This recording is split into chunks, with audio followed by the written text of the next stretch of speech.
Are you ready? I'm ready. You have a story to tell me. I have a story to tell you, and I'm going to try not to sneeze in the next 20 minutes. Okay. My allergies have been driving me nuts the past couple of days. I have no idea why. It's weird that in the beginning of December, why my allergies. But I'm going to try and get through this whole thing without sniffling or sneezing, because, yes, I got a story to tell you about cruising. You think about this time of year? Lots of people taking their annual family trip. Lots of people buying cruises. Yes, Black Friday sales. One of the biggest cruises that has been announced in the past year is now back in the headlines. In fact, you could call it a Pawn C scheme, perhaps. Perhaps. Look, there was one time in my life where I was very hesitant about taking a cruise. Yeah. I looked at it as a floating petri dish. And you can't blame me, because my first experience with any type of a large vessel were the gambling cruises out of Cape Canaveral. And that really doesn't count.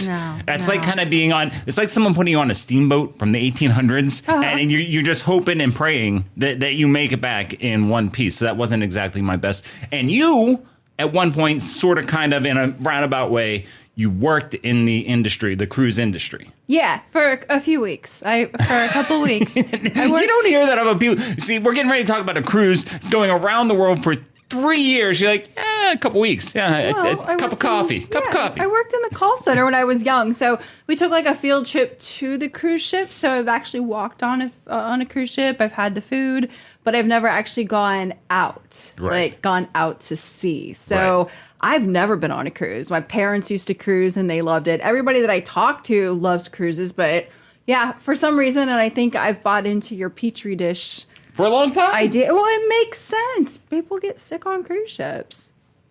Well, here's the thing, is that now neither one of us has really ever taken a major cruise in our life. Like you said, your family, my family has as well.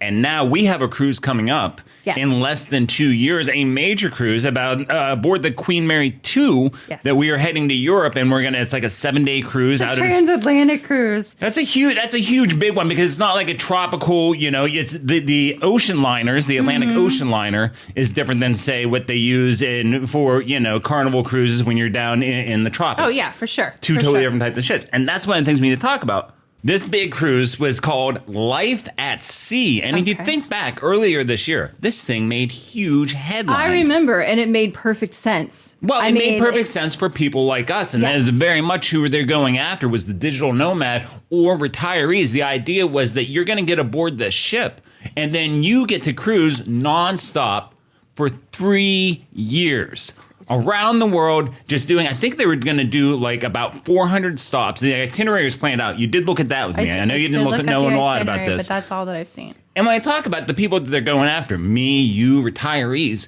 you could get in on this thing for like $24.99 a month. Wow.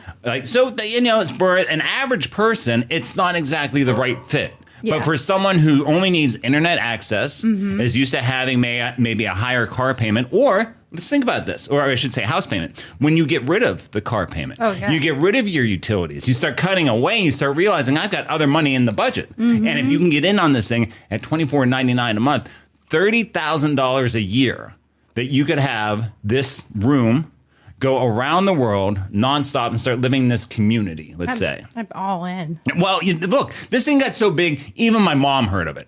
And whether you like it or not, that is a litmus test. It's a total I'm serious. When you think about your parents knowing about something, that means it was a huge, huge deal. Like, unlike traditional cruises where you're looking at something that's only there for, a couple weeks, we're going to go 7 days and then 7 days back. Again, 3 years around the world. March 1st is where they put everything on sale. And that's the time when Mirai International was the company who started this. They started accepting bookings for the first ever round the world cruise. And just when it kicked off, CEO, she was everywhere. Everywhere from CNN to local radio and everything in between. She is hitting the news talking about this. Here it is right here. I've got the numbers. 135 countries, 375 ports. The ship was going to accommodate over 1,000 passengers, 400 luxury cabins. Starting cost, like I said, $29.99 a year for your cabin. Standard interior cabin, the luxurious suite, if you want to have one of the corners with the outdoor balcony and all that, that would be $109,000 per year. Okay. Still really not that crazy when you think about what you're doing. They were all ready to set sail November 1st. Okay. But when things started at the beginning of March, there were cracks right away. Okay. 2 months after announcing the cruise, managing director and 22 team members 2 months into this. So they announced in March that they're launching. By May, they're basically having a mutiny on the ship because the managing director and 22 other people say the ship that they're planning to use can't handle going around the world. Oh, God. All right? They're going through some crazy places, too. Right, and that's what we talk about. We're not just doing these tropical cruises a couple days out. You know, we're going around the world. We're going, and you saw the itinerary. Yes. It was supposed to kick off in Istanbul and then go down through Spain. Then all of a sudden, you're going across Asia, coming around to the United States, going down to South America, coming back up the other side, going around the United States, back to Asia, back to Europe, and this thing's going for 3 years nonstop. 23 people on the crew. 8 weeks in are saying, no, you don't have the right ship for this. Yeah. So once again, CEO Kendra Holmes, she's out there. She's covering this on the news. She said, no, we've got this taken care of. However, that managing director, he then joins a rival cruise group, starts their own thing called Vila V Residents, who are now planning a similar trip.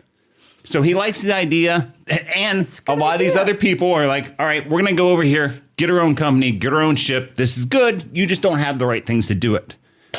So that takes us up to late September, and I do have the audio here from the Life at Sea itinerary planner, Robert Dixon, speaking in a promotional video about the purchase of their new ship. Fellow Life at Sea adventurers, residents. It's Robert here with Captain Petrides.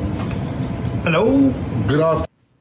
First of all, I'm going to say, if your captain looks like that, From a not good. beautiful Not good. You can see this in the video. This is from the Life at Seas cruises on their internet, or I'm sorry, on their Instagram account. You can find this video. MV Laura is what they're on. They're saying that within 2 days, they're going to be buying this ship and they're ready to go. That's in September. However, Life at Seas, that cruise ship that they intended to purchase off of Carnival Cruises, a subsidiary, that ship was then purchased by someone else. Oh. Just call an edit. All right, so we're going through this, and the fact that they were going to be buying this ship, that they decided the original one, 23 people from the crew leave. They find this other ship that they're going to buy from Carnival Cruises. They say, all right, in September. They've been taking money from March through September. They still don't have a ship. This thing is supposed to be taking off November 1st. Wow. If you have booked your room, and you have decided, you know what, I'm giving up my worldly possessions. I'm getting ready to take this trip for 3 years around the world. And about 8 weeks before you leave, you find out that the cruise ship doesn't even exist at this point. I can't even wrap my head around that. What goes through your head? Better hold up on the sale of that house. Well, but like I said, you're 8 weeks out. Yeah. So maybe that's already happened. Maybe you've already made your sales. Maybe you've already made your plans. You've already gotten rid of your stuff. You have to be in Istanbul in 8 weeks. Maybe you're planning, hey, you know what? I'm going to make a trip before that. I'm already in Europe. Yeah. I'm spending time there. We could do that. We have friends across Europe. If we decided we wanted to go somewhere and we got to pick up a cruise down the line, oh, why don't we leave a month or two early, go hang out with friends, be cool, we'll go from there. Then you find out, oh, there's no ship. The sale was initially slated to be finalized by the end of September, but after the purchase, they were going to put it into a dry dock in Germany and renovate the ship. That's another thing. You know, we were talking earlier about the floating petri dish thing. Yeah. A lot of times, these cruise companies are buying ships from other cruise lines that they're getting ready to decommission because they feel they're no longer serviceable. And instead, another cruise line picks up that ship, puts it in port for maybe 10 days, scrubs it down, puts a new name on the side, and puts it back out to sea. In fact, if you go to the Life at Sea's website, there's a photo of a ship called the Laura. It does not exist. Wow. It's crazy. So over 6 weeks, Life at Sea repeatedly told their guests the sale's taking longer than expected. Isn't that what you hear from someone who owes you $50? taking longer than they also said, Right? quote, they're finalizing the funds transfer. It's like someone is late on their rent. Quote, I'm finalizing the funds transfer. It's just taking longer than expected. And what do you start thinking? Like I said, if you've already canceled your lease or sold your house, now we're getting into October. So all of this stuff is going on, and they're putting it out there on the website so people can see it. They're being somewhat transparent. They're just choosing and selecting the information that they want to put out. Exactly. To at least tell people, hey, things might be postponed. And that's when we get to October 20th. Remember again, this cruise was supposed to depart on November 1st. You're talking October 20th, less than 2 weeks. And they hadn't canceled it yet? Before the scheduled departure. They then postpone it to November 11th. Okay. All right. So we're talking less than 2 weeks before you're supposed to be in Istanbul. Again, take the example I gave before.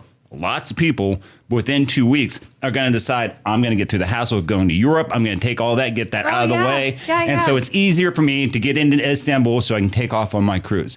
Here we are on October 20th, less than 2 weeks before scheduled departure. Now they kick it down the road to November 11th. And by the way, we're not taking off from Istanbul. Now we're going to take off from Amsterdam. Oh, my God. So I'm sorry if you had any plans, if you already had your schedule booked, if you were going to be going to Amsterdam. 11 days. So they postponed it 11 days and then changed the location to a completely different country. Oh, yeah. Not even a close by country.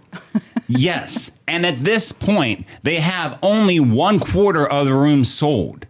111 cabins were booked for the departure in Istanbul. Now, they were also going to do another, take on more passengers in Barcelona as well. But at that point, they only had 1/4 of the rooms sold. Others had nowhere to return to. They already rented out their homes. November 16th, you find out that another company, Celestial Cruises, announced that they had acquired the ship that Life at Sea said they were going to renovate. This is 2 weeks after you were told your ship was going to sail. Oh my God, it's like the fire festival on the sea. 100%. This is the water festival with a Y, somewhere in there.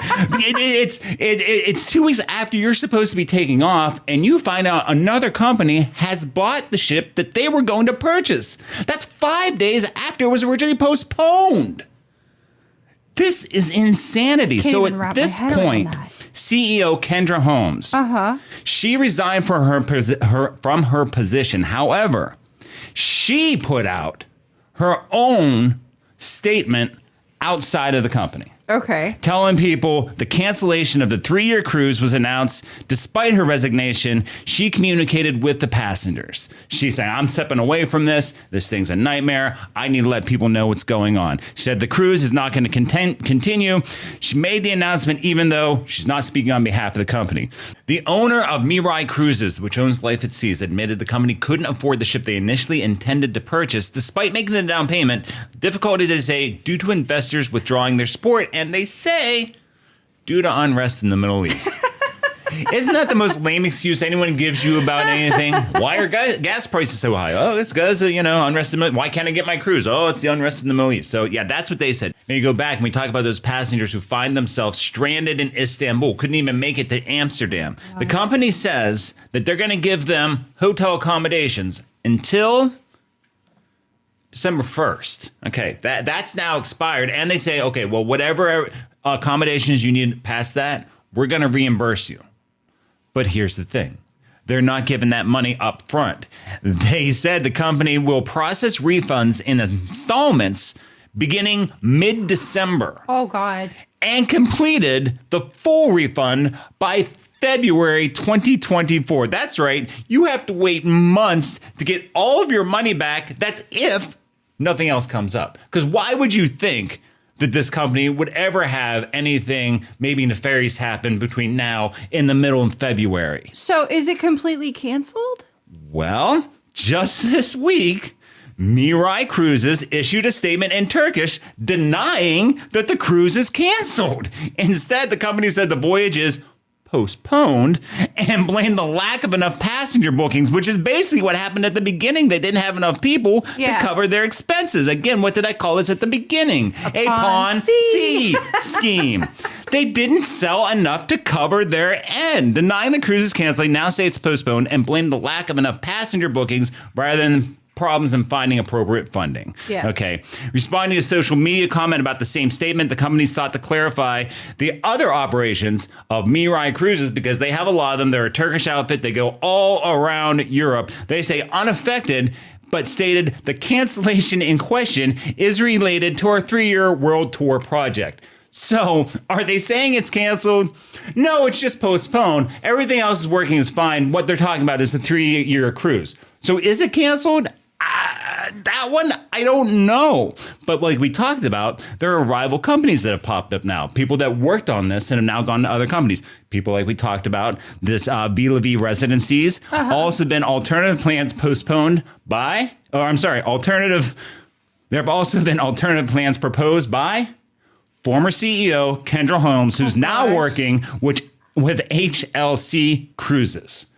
So basically the people that worked on the project don't believe in the company that was heading it up. They have now taken their skills and they're going to try and do it somewhere else. I hope they do it because it sounds like a really, really cool project. Like, I would love to see that actually happen. It sounds like a great opportunity for the right people. And as we're going to explore the world and we are getting ready to do it, it would be a great thing for us. Now, here's the one place that Life at Seas absolutely kept their word to everyone. And this whole thing of lies, it seems like it went up like a house aflame.